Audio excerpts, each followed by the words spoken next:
Part of junior NTR గారి 43 birthday సందర్భంగా junior NTR గారి ఫ్యాన్స్ చేస్తే ఒక పని మీరు వింటే ఆశ్చర్యపోతారని చెప్పాలి.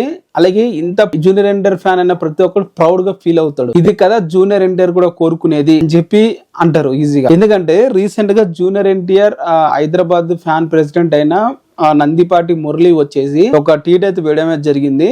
జూనియర్ ఎన్టీఆర్ గారు బర్త్డే రాబోతుంది కదా, తారక్ అన్న 43 ఇయర్స్ అయితే కంప్లీట్ అయితే చేసుకోబోతున్నాడు. దాని సందర్భంగా మేము 43 డేస్ వచ్చేసి ప్రతి రోజు కూడా ప్రతి ఒక్క ఏరియాలో వెళ్ళి బ్లడ్ క్యాంప్ అయితే చేయబోతున్నాము. జనాలకి ఎవరికైతే అవసరాల్లో ఉన్నారో ప్రతి ఒక్కరు కూడా మేమైతే బ్లడ్ క్యాంప్ చేసి వాళ్ళకైతే అందించడానికి అయితే ట్రై అయితే చేస్తాము. అది కూడా 43 డేస్ 43 క్యాంప్స్, అది కూడా డిఫరెంట్ ఏరియాస్ లో. సో ఈ 43 ఏరియాస్ లో బ్లడ్ డొనేషన్ అనేది చేయడం అనేది గ్రేట్ అనే చెప్పాలి. సో జూనియర్ ఎన్టీఆర్ కూడా నాకు కోసం మీరు పాల ప్యాకెట్లు తీసి బ్యానర్ల మీద వేయడం కాదు, లేకుంటే కొబ్బరికాయలు కొట్టడం ఇలాంటివి చేయకండి, 10 మందికి ఉపయోగపడేవి చెయ్యండి అని చెప్పి ఎప్పుడు అంటూ ఉంటాడు. సో ఇలాంటివి చేస్తే తారక్ అన్న కూడా చాలా సంతోషిస్తాడు అని. ఏమంటారు దీని మీద కింద కామెంట్ చేయండి.